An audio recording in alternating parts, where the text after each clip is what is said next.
finge que eu não estou nervoso, vocês fingem que não percebem, tá? Amém? Abram suas Bíblias na carta dos Hebreus, aos Hebreus, capítulo 12.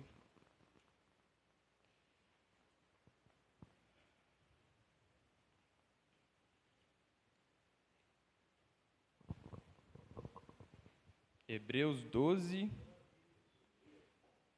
versículo 4.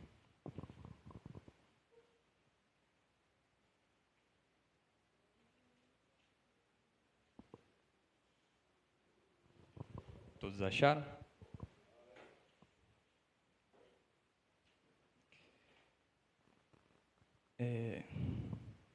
Vou ler aqui.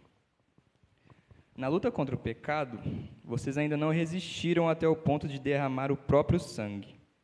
Vocês se esqueceram da palavra de ânimo que ele dirige a vocês como a filhos?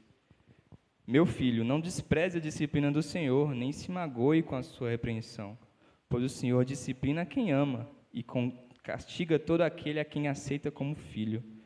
Suportem as dificuldades, recebendo-as como disciplina. Deus os trata como filhos. Ora, qual filho que não é disciplinado por seu pai? Por enquanto, só até aí.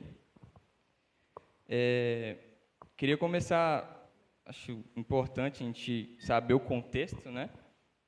Hebreus é uma carta, o autor dela ainda é desconhecido, não tem um autor.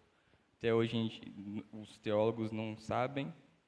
É uma carta aos judeus da época, após a ressurreição de Cristo, e esses judeus eram perseguidos.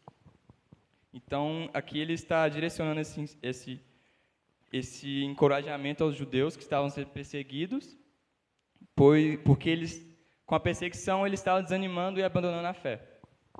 Então, o autor fala essas palavras. Bom, eu lendo isso, eu estava pensando assim, quando a gente entra na igreja, ou às vezes antes de ser convertido, nós normalmente buscamos a igreja por estarmos passando por algo ruim, algum sofrimento, né? Assim, não todos, mas acho que muitas pessoas normalmente vão à igreja buscando algum alento. Estão passando por alguma coisa e vão buscando alguma coisa que conforte. Algum sofrimento, no caso. E estava pensando, muitas vezes a gente se apega a, às vezes, campanhas, a coisas palpáveis para acabar com esses sofrimentos. E a palavra de Deus nos fala, aqui principalmente nos versículos 5 e 6, que fala, que ele cita, na verdade, um dos provérbios. E já não vos esqueceis da exortação que já admoesta como filhos? Filho meu, não desprezes a correção do Senhor e não desanimes quando por ele fores repreendido. Ele fala, filho meu, não desprezes a correção do Senhor. Aqui ele está falando que a gente não deve desprezar o nosso sofrimento. Se a gente está sofrendo, eu creio que nós deveríamos pensar em refletir sobre esse sofrimento. Ver se isso é causa de nossas ações, porque nós erramos, ou se esse sofrimento não está vindo de Deus. É até estranho falar isso, né? Como assim? Sofrimento vindo de Deus, de propósito, Ele está querendo. E aqui é bem claro isso. Então, eu passei a pensar que se eu estiver passando por algum sofrimento, eu paro, penso, que a gente veja realmente se a gente errou, se isso é culpa de alguma ação que a gente tomou, ou se às vezes a gente fica assim, mas Deus, eu vou à igreja, eu oro, eu jejuo, eu leio a Bíblia, eu tenho uma vida em comunhão com o Senhor, mas eu ainda estou sofrendo. Como assim? A gente fica, muitas vezes pensa nisso. Porque estamos bem com Deus, por que ainda estamos sofrendo? Sendo que é o totalmente contrário. Parece que às vezes quando a gente converte, parece que é aí que vem sofrimento sobre nós mesmos. Então eu trouxe assim, o sofrimento na vida do cristão, ele tem significados, ele tem propósito. Um deles é exatamente esse que a gente leu, no verso 5 e 6, né? Filho meu, não desprezes a correção do Senhor e não desanimes quando for por eles repreendido, porque o Senhor corrige a quem ama e açoita a todo o que recebe por filho. Então, assim que passamos a ser filhos de Deus, Ele começa a nos disciplinar, a nos guiar pelo caminho dele. E eu parei para pensar em como Jesus faz isso e cheguei à conclusão assim, ele faz isso de várias formas, mas as que eu pensei foi, ele muitas vezes tira coisas que nós gostamos e a gente acha ruim, a gente fica, simplesmente tira uma coisa que nós gostamos. Então, e por que ele faz isso? Ele faz isso para nos lembrar que Ele é o único que nós devemos nos apegar. Ele nos corrige, tem aquelas famosa frase, que o coração do homem é uma fábrica de ídolos. Nós idolatramos muitas coisas. Às vezes coisas materiais, às vezes pessoas. A gente idolatra tudo. Eu dou o exemplo, já idolatrei o meu videogame, já idolatrei, às vezes, meus pais, idolatrei, não sei, hein? Dá para fazer uma lista bem grande. Então, eu creio que Jesus tira essas coisas de nós, que nós estamos idolatrando, para lembrar que a gente pertence a Ele, para voltar o nosso foco a Jesus, porque Ele é o nosso Pai. Então, no momento, a gente acha ruim. Não, mas Deus, por que você tirou isso? Então, quando isso acontecer, que a gente possa se lembrar de voltar os nossos olhos a Cristo, que Ele é o que nos preenche de verdade. Amém? Acho legal que ele fala que porque o Senhor corrige a quem ama e açoita a todo o que recebe por filho. Ou seja, se você está sofrendo, se Jesus está te incomodando, trazendo sofrimento, é porque Ele te ama. Uma das provas que Jesus nos ama é o nosso sofrimento. Isso é muito louco, porque então Jesus ama a gente muito, né? Mas não é por aí, me entendam. Nem todo sofrimento que nós temos é Jesus. A gente tem a lei da semeadura, né? Nós colhemos o que plantamos. Então, se a gente planta coisas ruins, nós vamos colher coisas ruins. Então, não adianta a gente culpar Jesus por isso. Entendam. Passem a perceber da onde está vindo o seu sofrimento, da onde está vindo algum problema, sabe? Eu creio que isso ajuda a nós e isso diminui muito o problema que a gente está passando. Ele passa a ser bem pequeno, sabe? Amém? Outro motivo que eu coloquei aqui, porque sofremos, é que Jesus faz a gente sofrer para nos lembrar que nós não pertencemos a este mundo. Nós somos apenas peregrinos aqui e aqui nós vamos sofrer. Então, muitas vezes Jesus traz sofrimentos para nós, para nos mostrar que nós não somos daqui, que há um céu, há um lugar que não terá sofrimento, que só terá alegria, onde nós louvaremos a Deus por toda a eternidade. Ele tira de nós tudo que apegamos aqui para lembrar disso, sabe? Amém. A gente tem a tendência a reclamar quando a gente é frustrado, né, com Deus, e a gente fica frustrado quando Ele tira coisas boas aos nossos olhos, mas isso tudo é para nos dar o caminho certo, para nos colocar no trilho. Então, o que eu quero passar é que a gente olhe para o sofrimento e não veja simplesmente como algo para a gente perder a cabeça ou algo do tipo, sabe? Que nós passamos a enxergar como Deus está vendo nós nesse momento.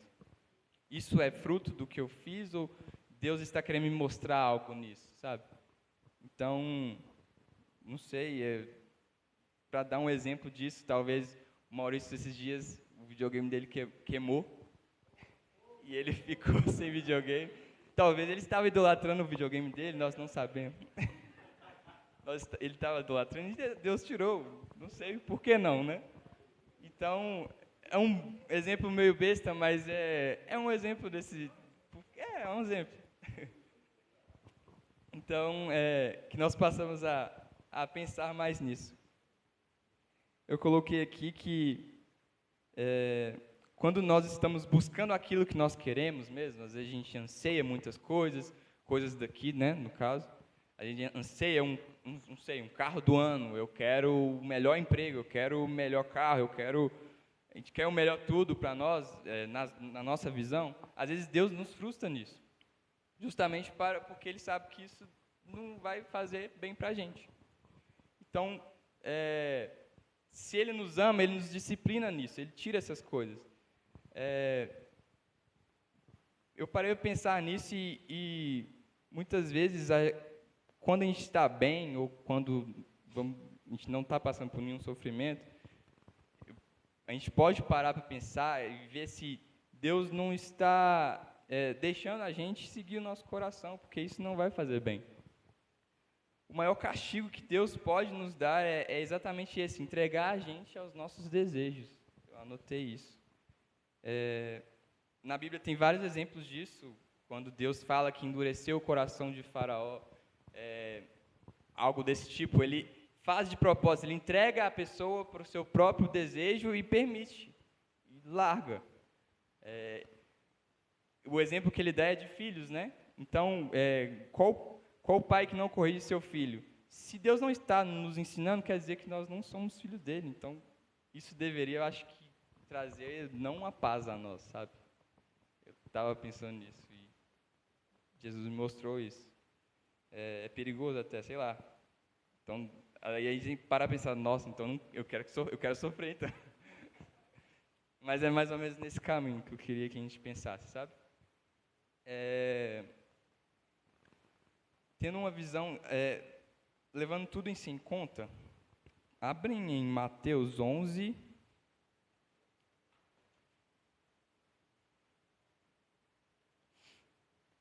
Mateus 11, 28.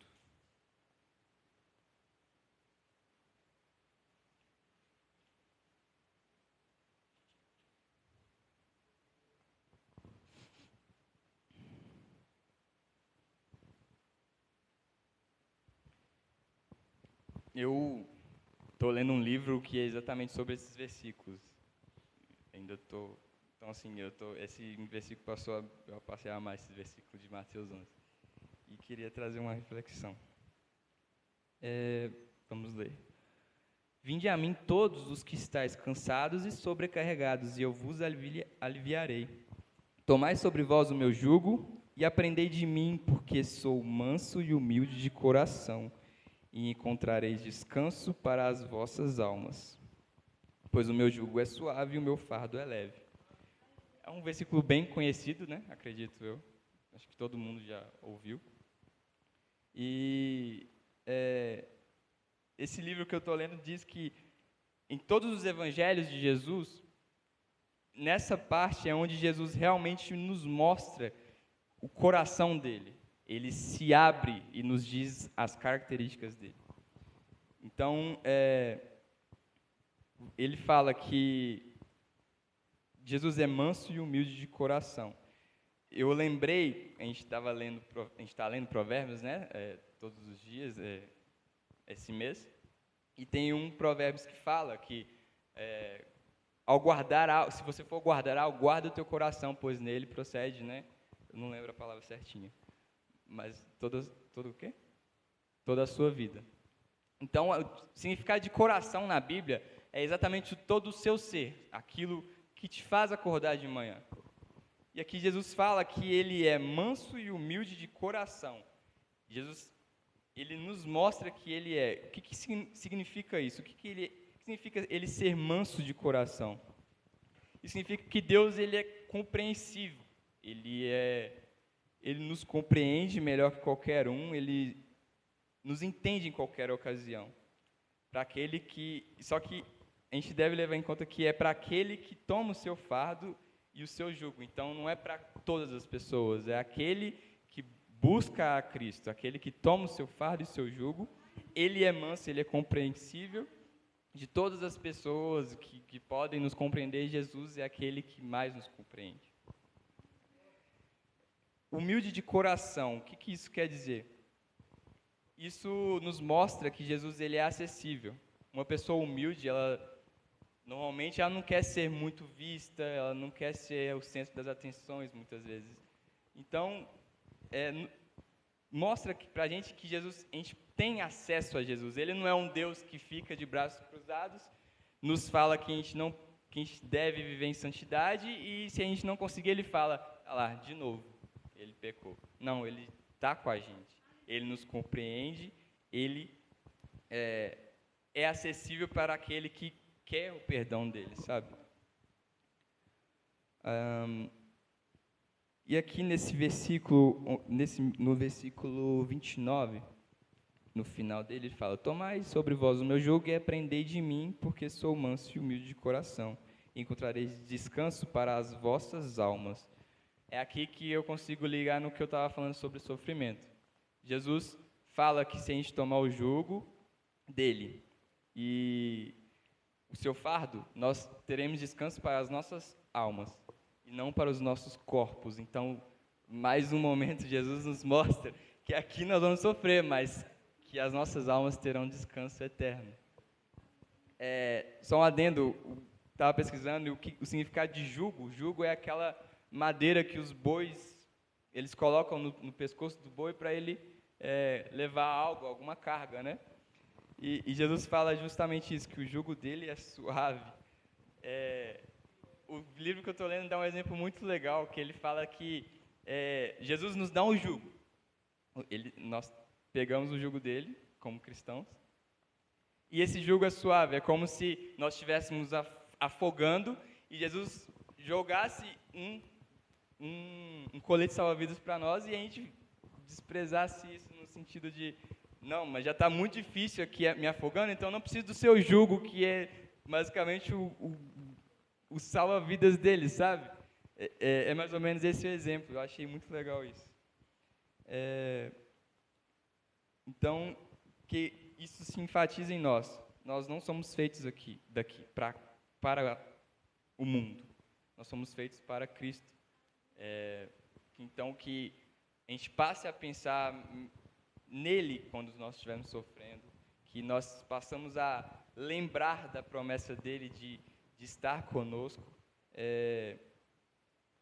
Creio que eu vi, acho que nesse livro também, que da época que Jesus esteve aqui na Terra, hoje ele está mais próximo de nós do que as pessoas que ele curou quando ele estava aqui. Porque ele deixou o Espírito Santo, e esse Espírito Santo habita em nós. Ou seja, logo ele está mais perto de nós do que antes, quando ele veio aqui em carne. Que a gente se lembre disso, que a gente pare de ver Jesus como se ele fosse igual a gente, um Deus julgador que está somente para nos aprovar ou reprovar. Não, ele está conosco e nos ajuda se você o buscar. Então, que a gente tenha consciência disso. Eu pensando no que eu ia trazer, pensei várias coisas, mas é o que Jesus tem me mostrado ultimamente. Que ao pecar, que nós não pensemos em nos afastar dele, porque a gente acha que ele está com nojinho da gente, sabe? A gente tem é automático a gente pensar assim, não é possível, eu não sou o único, eu acho. Então, que a gente se lembre da promessa dele. Ele falou que ele é manso e humilde de coração, gente. Então, ele disse, não é eu que estou falando.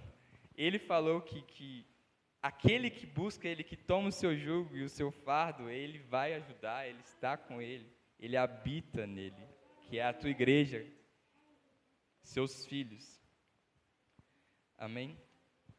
Eu só queria trazer uma última reflexão que eu vi também, onde uma coisa que Deus também me mudou o que eu pensava errado, assim. A gente tem uma visão de milagre hoje, como se fosse algo, e é algo assim.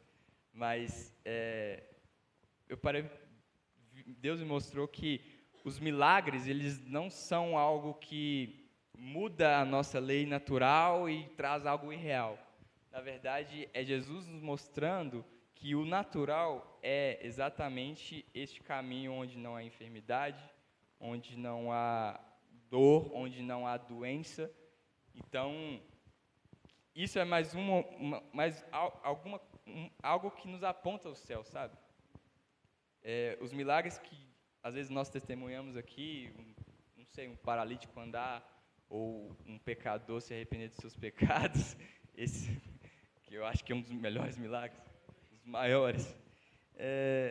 Isso não é algo irreal, mas sim algo natural na vida que nós teremos após aqui o mundo. Nós temos essa visão de que o milagre é algo que muda aqui esse nosso ambiente corrupto, cheio de pecado, né? Este mundo, após o pecado, ele se tornou totalmente com corrupção. Então, que o milagre ele está aqui para nos ensinar que tem algo melhor, que há algo perfeito, que é o céu e é Cristo. Amém? Então, que a gente pare para pensar quando nós estivermos sofrendo.